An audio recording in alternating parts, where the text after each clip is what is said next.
الحمدللہ قرآن شریف کی تفسیر کا سلسلہ چل رہا ہے۔ گزشتہ آپ حضرات کے سامنے قرآن شریف کی تفسیر سورہ فلق اور سورہ ناس، کس وجہ سے یہ سورہ نازل ہوئے، یہ سورہ نازل ہونے کا سبب کیا تھا، کس وجہ سے اللہ تعالیٰ یہ سورہ نازل فرمائے اور اس کا سبب نزول کیا تھا۔ سبب نزول بولتی کسی وجہ سے اللہ تبارک و تعالیٰ سورہ نازل کرتی۔ کبھی اللہ تبارک و تعالیٰ نبی صلی اللہ علیہ وسلم کو ایک حکم دیے، اے نبی یہ حکم آپ کے لیے، آپ کی امت کے لیے، نماز کا حکم قرآن کے ذریعے سے، زکوٰۃ کا حکم قرآن کے ذریعے سے، بغیر کسی ریزن کے۔ اور کبھی کبھار اللہ تبارک و تعالیٰ آیت نازل فرمائے، اس کے پیچھے کچھ نہ کچھ ایک واقعہ ہو کر ہے، یا کوئی قصہ ہو کر ہے، یا کوئی سبب ہو کر ہے، جس کے سبب میں اللہ تبارک و تعالیٰ دیتے ہیں۔ اب قل اعوذ برب الفلق اور قل اعوذ برب الناس یہ سبب کے ساتھ نازل ہوئے، اور حالانکہ دو صورتیں الگ الگ ہیں، قل اعوذ برب الفلق الگ ہے، قل اعوذ برب الناس الگ ہے، لیکن یہ دونوں کا واقعہ ایک ہے، دونوں کے نازل ہونے کا قصہ ایک ہے، اور ایک ہی وقت میں یہ دو سورے نازل ہوئے۔ یہ سورہ جو اللہ تبارک و تعالیٰ نازل کرے، نبی صلی اللہ علیہ وسلم پر ایک یہودی جادو کر دیا، یہ جادو کے علاج میں اللہ تبارک و تعالیٰ یہ صورت نازل کی ہے۔ اس کا نام بھی نبی صلی اللہ علیہ وسلم کو بتایا گیا، لبید ابن عاصم نے جادو کیا، لیکن اس وقت صحابہ اکرام کو یہ نام اللہ کے رسول صلی اللہ علیہ وسلم نہیں بتائے، مجھے لبید ابن عاصم نے جادو کیا، حالانکہ ایک نبی صلی اللہ علیہ وسلم کی مجلس میں آتا تھا، وہ دین کی باتیں سنتا تھا، نبی اسے دیکھتے تھے اور معلوم تھا کہ یہ جادو کیا ہے، زندگی میں کبھی بدلہ نہیں لیے، زندگی میں کبھی بدلہ لینے کا نہیں سوچے۔ بعد میں صحابہ اکرام کو بات معلوم بھی کہ جادو کرنے والا کون ہے، لبید ابن عاصم ہے۔ صحابہ نے کہا یا رسول اللہ اگر آپ اجازت دیں تو اس کی گردن اڑا دیں گے۔ نبی نے کہا کہ نہیں، ایسا مت کرو، جو ضرورت مجھے تھی اللہ نے وہ پورا کر دیا، مجھے جادو ہوا تھا، اس کا اثر ہوا تھا، تکلیف ہو رہی تھی، وہ تکلیف کو اللہ نے مجھے ختم کر دیا، جب یہ چیز ہی ختم ہو گئی تب اس سے بدلہ کیوں لینے کا۔ نبی نے اتنی بڑی بات کو اللہ کے نبی صلی اللہ علیہ وسلم سیکنڈوں میں معاف کر دیا، کہنے لگے بھائی جانے دو، جادو کر دیا، جانے دو، ضرورت نہیں ہے۔ تو تب اللہ تبارک و تعالیٰ دونوں صورتیں نازل کرے، اور دونوں صورتوں کے بارے میں قل اعوذ برب الفلق، پہلی آیت اس میں قل اعوذ برب الفلق، کیا مطلب اس کا؟ اے نبی آپ کہہ دیجئے اعوذ برب الفلق، میں پناہ چاہتا ہوں اس رب کی جس نے صبح کو پیدا کیا، صبح کے رب کی پناہ چاہتا ہوں۔ اے نبی آپ کہہ دیجئے میں صبح کے رب کی پناہ چاہتا ہوں۔ صبح کے رب کیوں بولنے کی وجہ، صبح کے رب کی پناہ، کیونکہ سید احمد صاحب پالنپوری رحمۃ اللہ علیہ لکھ کر ہیں تفسیر میں، انسان کے دشمن ہیں، دو دشمن ہیں انسان کے، دو طریقے کے دشمن۔ ایک دشمن وہ ہے جو سامنے مقابلہ کرتا ہے، آپ میرے دشمن، مجھے معلوم ہے کہ میرے دشمن ہیں، اور میں آپ کا دشمن، آپ کو معلوم ہے کہ فلاں آپ کے دشمن ہے۔ وہ دشمن سے آمنے سامنے مقابلہ ہو جائے گا، بھئی یہ میرا دشمن ہے، اس سے بچ کر رہنا اور اس سے لڑائی کرنا جو بھی ہے اس کے واسطے بندوبست کریں گے۔ ایک وہ دشمن ہے جو خفیہ طور پر ہے، چھپے ہوئے دشمن، اور چھپا ہوا جو دشمن ہے اس سے لڑنا مشکل ہو جاتا ہے، چھپا ہوا جو دشمن ہے اس سے لڑنا مشکل ہو جاتا ہے۔ لکھر ہیں علماء اکرام کہ انسان کے چھپے ہوئے 5 دشمن ہیں، 5 دشمن انسان کے چھپے ہوئے دشمن ہیں۔ اور قل اعوذ برب الفلق جو سورہ فلق ہے، سورہ فلق میں اللہ تبارک و تعالیٰ 4 دشمنوں کا تذکرہ کر رہے ہیں، ایک دشمن کا تذکرہ سورہ ناس میں ہو رہا ہے۔ اب پورے سورے میں ایک دشمن کا تذکرہ ہو رہا ہے تو وہ دشمن بڑھ کر ہے۔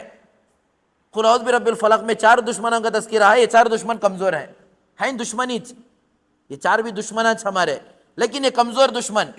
اور سوچو ایک سورے میں 4 دشمنوں کا اللہ تذکرہ کر رہی، تو سوچنے کے حساب سے بھی لاجک یہ بولتی بھئی یہ 4 دشمن ذرے کمزور، ہمارے کمزور، ان سے ہمیں لڑ سکتی۔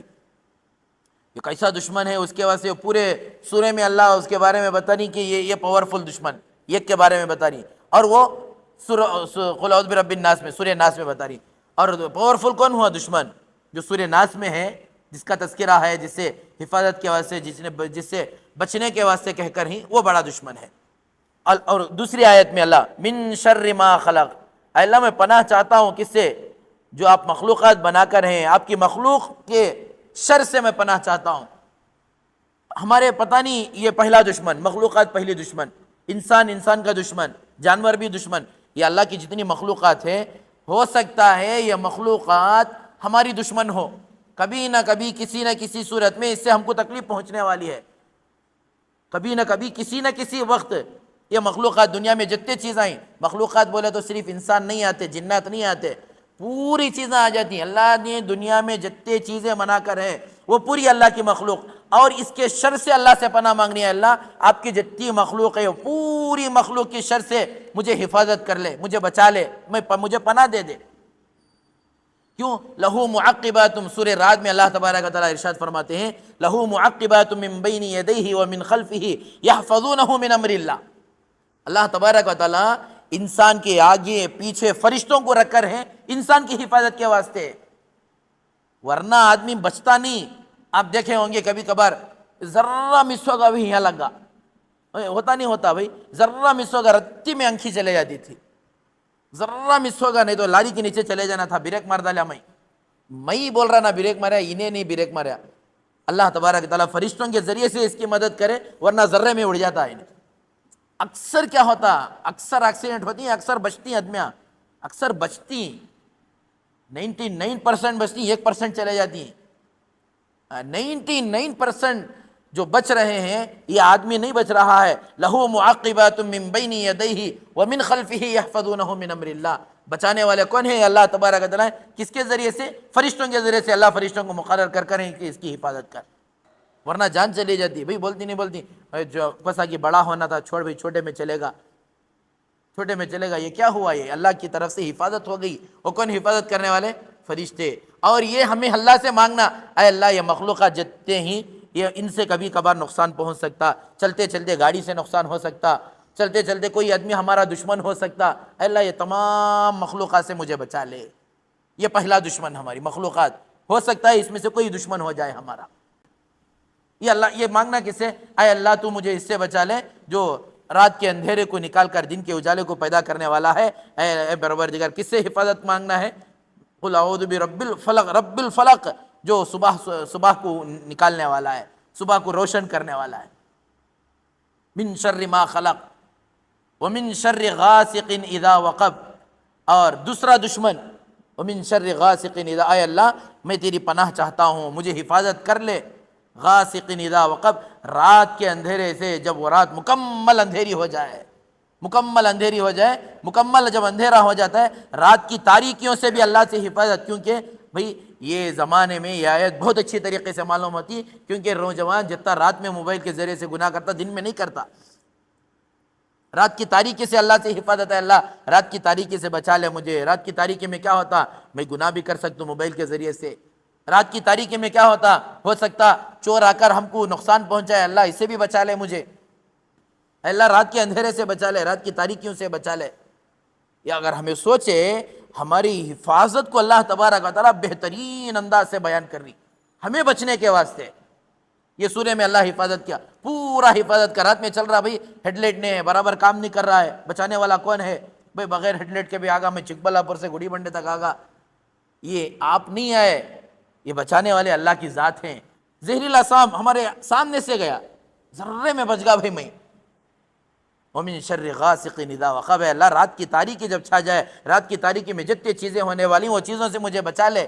اللہ تبارک و تعالیٰ لہو معقبات من بین یدیہ ومن خلفہ یحفظونہ من امر اللہ، اللہ تبارک و تعالیٰ فرشتوں کے ذریعے سے بچا رہے ہیں کہ بھی ہو سکتا تھا کہ تمہارا قدم سام کے منہ کے پاس پڑ جائے اور وہ زہریلا کیڑا، وہ زہریلا جانور آپ کو نقصان پہنچائے، لیکن اللہ تبارک و تعالیٰ فرشتوں کے ذریعے سے حفاظت کر رہے۔ ومن شر غاسق اذا وقب، یہ اللہ تبارک و تعالیٰ حفاظت کر رہی ہیں۔ یہ نہیں معلوم ہمیں، سالہ سے پڑھ رہی ہے سورہ، ہمیں ہمنا نہیں معلوم اللہ تبارک و تعالیٰ اس میں کیا کیا رکھو ہی۔ رات کے اندھیرے، رات کے تاریکیوں سے، کیونکہ رات کا اندھیرا جب ہو جاتا ہے، رات کے اندھیرے میں جتنے گناہ ہوتے ہیں، زنا رات میں زیادہ ہوتا ہے، چوری رات میں زیادہ ہوتی ہے، اور اللہ سے یہ پناہ مانگنا ہے کہ اللہ چوروں سے بھی حفاظت فرما، اس کا مطلب یہ ہے اے اللہ چوروں سے بھی حفاظت فرما، اللہ چور بننے سے بھی حفاظت فرما، اے اللہ گنہ گاروں سے بھی حفاظت فرما، اے اللہ گناہ کرنے سے بھی حفاظت فرما، اے اللہ زانیوں کی نگاہ ہمارے گھروں پر پڑنے سے بھی حفاظت فرما، اے اللہ مجھے خود زنا سے بھی حفاظت فرما لے۔ یہ تمام چیزیں اللہ تبارک و تعالیٰ یہ سورے میں، لیکن ہم نہ معلوم نہیں، ہمیں سالہ سے پڑھ لے کوئی۔ اور ایک دشمن ہے، من شر غاسق اذا وقب ومن شر النفاثات فی العقد، اے اللہ مجھے کس سے بچا لے؟ پھونک مار مار کر گھانٹیاں ڈالنے والے سے بچا لے۔ یہاں مسئلہ اٹک کو ہے ہمارا، ہمیں پناہ مانگے تو بھی ہمارا نفس بولتا نہیں، اللہ بچا رہی ہم نہ۔ پھونک مار کر گھانٹیاں ڈالنے والے کون؟ جادوگر، جادوگروں سے، اللہ جادوگر سے مجھے بچا لے۔ کیا مطلب؟ اے اللہ جادوگر کے پاس گیا، میں بھی برباد، میرا مال بھی برباد، اب میرا ایمان بھی برباد۔ مال کو بھی بچا لے، صحت کو بھی بچا لے، میرے ایمان کو بھی بچا لے۔ لیکن ہمیں نہیں، ہم نہ تسلی نہیں ہوتی جادوگراں کے پاس جا کو ہاتھ دکھائے تک ہم نہ تسلی نہیں ہوتی، انہیں ہاتھ دکھا کو بولے تک ہم نہ یقین نہیں ہوتا، اطمینان نہیں ہوتا، انہیں بولیا تیرا ہاتھ دیکھ کو بولیا یہ چیز ہے تیرے پاس، اب وہ کرے تک ہم نہ کرے تک اطمینان نہیں۔ حضرت علی رضی اللہ عنہ کہنے لگے ساحر جو ہے، جادوگر جو ہے، کاہن جو ہے یہ کافر ہوتا ہے۔ الساحر کاہن والکاہن کافر، ساحر جو ہوتا ہے جادوگر ہوتا ہے، کاہن ہوتا ہے، الکاہن پھر وہ جو جادوگر ہوتا ہے نا کافر ہوتا ہے۔ اگر مسلمان بھی ہے ختم اس کا، کیونکہ یہ شیطانی عمل ہے، یہ شیطانی عمل۔ دوستو یہ پورا ہمارا دماغ کا کھیل، یہ پورا ہمارے دماغ سے کھیل رہی، جتنے جادوگر آہیں یہ پورے کے پورے ہمارے دماغ سے کھیل رہی، اور وہ ہم نہ اتنا لے کو جا رہی، اتنا خراب کر رہی ہم نہ، یہاں تک کہ ہماری ایمان و عقیدے کو برباد کر کو رکھ رہی، ہمارا ایمان ختم ہو رہا ہے اس سے۔ اسی وجہ سے اگر ہم نہ علاج ہونا ہے، اگر ہم نہ صحت ملنا ہے، پہلا کام جادوگروں کے پاس جانے کا چھوڑ ڈالنا، عاملوں کے پاس جانے کا اگر چھوڑ دیے تو انشاءاللہ ہم نہ علاج ہو جاتا حضرت۔ اور یہ ہونا ضروری نہیں ہے سب کے ساتھ، اب ہمیں بولتی کہ نبی کے ساتھ ہوگا نا حضرت، نبی کے ساتھ ہوا تو دوسرے صحابہ کے ساتھ بھی ہوا کیا؟ نہیں ہوا نا۔ اللہ تبارک و تعالیٰ نبی پر جادو ہونے دیے، اللہ وجہ کیا جادو ہونے دیے؟ اس کے پیچھے یہ پورا ریزن ہے، امت کو یہ 2 سوریں تحفے میں دینا تھا۔ بھئی آدمی آزمائش کس سے کرتا؟ جس سے محبت ہوتی۔ اشد البلاء علی الانبیاء ثم الامثل فالامثل، نبی صلی اللہ علیہ وسلم کیا بولے؟ سب سے زیادہ مصیبتیں، سب سے زیادہ آزمائش مجھ پر آئی کیونکہ میں سب سے زیادہ محبوب ہوں، اور اللہ کے نزدیک ایمان میں ثم الامثل فالامثل ہے، اور نبی صلی اللہ علیہ وسلم سب سے زیادہ چاہنے، اللہ تبارک و تعالیٰ سب سے زیادہ چاہتی نبی کو، تو آزمائی بھی نبی کو۔ اور نبی کو جو جادو ہونے اللہ تبارک و تعالیٰ اس وجہ سے دیے کیونکہ نبی کے اندر وہ برداشت بھی تھی، اور نبی کے اندر وہ سہنے کی طاقت بھی تھی، اور امت کو یہ سبق بھی ملنا تھا کہ اگر آ گئے تو یہ کام کر لو، ہوا تو کر لو، اگر نہیں ہوا تو کوئی ضرورت نہیں ہے۔ اب نہیں، یہ اب ہوا تو یہ کام کر لو، تو اب ہم نہ پورا یہ 24 گھنٹے کئی خاندانہ برباد ہو رہی، کئی خاندان برباد ہو رہی اس کے ذریعے سے۔